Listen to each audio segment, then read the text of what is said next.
And what's up, Doc? My name is Sheriff Knife, and welcome to another movie review, where I review Home Sweet Home Alone. So the plot for this film is we have, it begins in an open house where Jeff and Pam are selling that house, and Gavin Washington was there and stuff, and Max Purser has to go pee because he drank too much soda, and, they see a doll thing, and Max says he couldn't get McDonald's, which actually my favorite restaurant, fast food restaurant, is referenced in this film.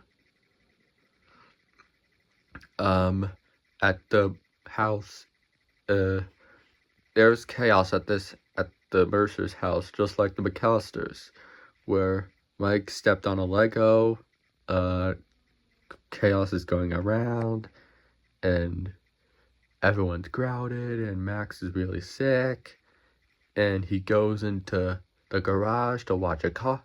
He goes into the garage in their car, and guess what appears? Guess what Max watched in their car?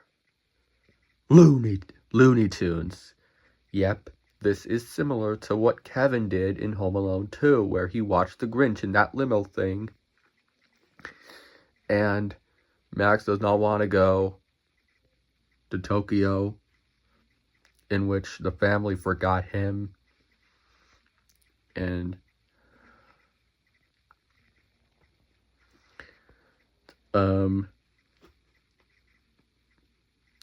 Jeff tries to break in the house, but their number was 11, 11, 11, 12, which is actually the release date of this film.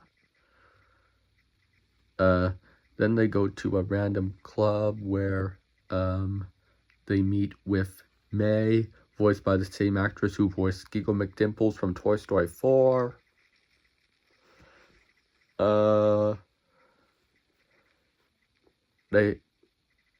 Angels with Filthy Souls as a remake appears in this movie.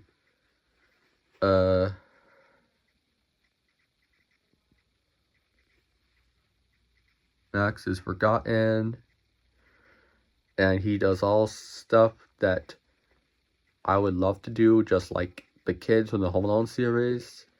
He eats junk food and goes on a trampoline and other stuff. And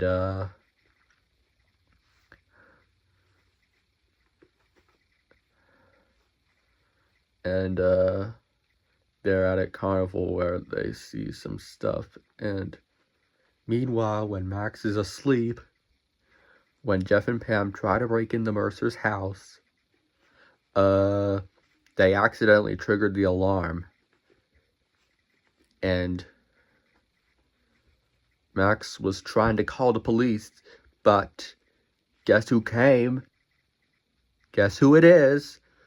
Buzz McAllister from Home Alone 1 and 2 and 4. He's back in this movie. Voiced by Devin Ratray once again.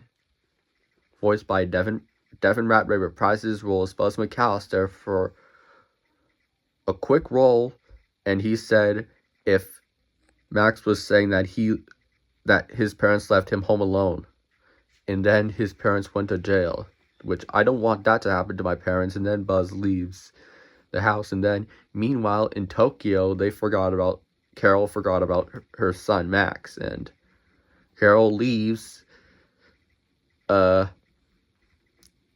Max was not on the flight, and Carol tries to get home, and we see Buzz again and saying that he forgot his brother Kevin twice when they went to Paris and New York. And he said that Kevin called in the 289 to mess with him. And Buzz even calls Kevin a trout sniffer, and Max goes to church to miss his parents, and he sits to that random dude, and then he gets a gun that Jeff and Pam are there at the church, and Gavin Washington from earlier in the film appears there, and they try to break in the house, and Max sets up various traps for them.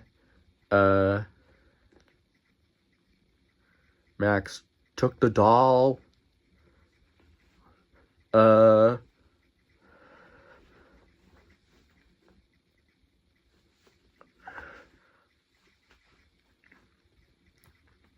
Max burned Pam's feet on fire. They get injured and injured and injured and injured, and VR headsets is in this film, and Jeff hit the shelf, and Legos are in this film, and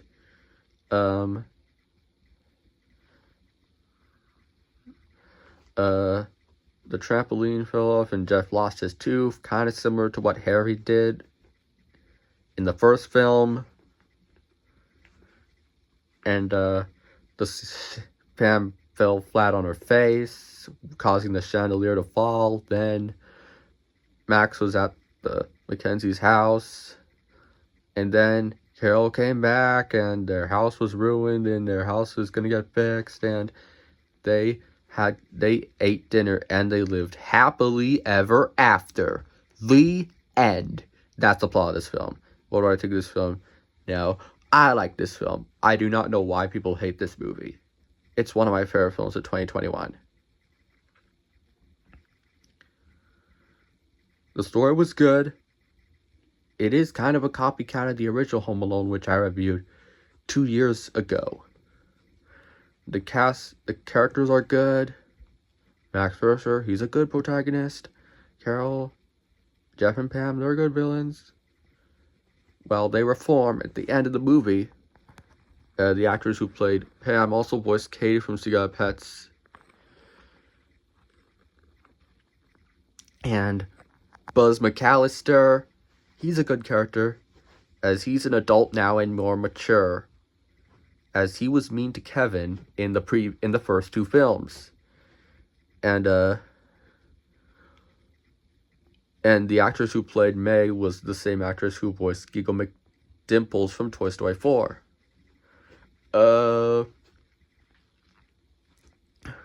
Kenan Thompson's in this film as Gavin Washington.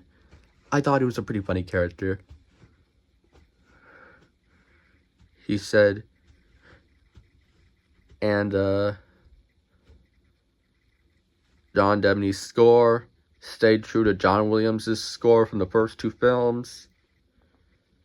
And the ending made me cry because I felt that this was going to be the last Home Alone film.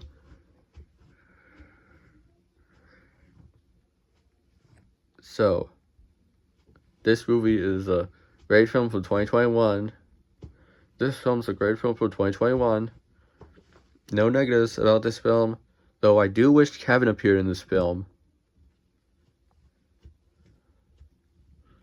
I give this film a 10 out of 10. The same rating as like the previous 5 Home Alone films. That's my review on Home Sweet Home Alone. And Happy New Year 2025.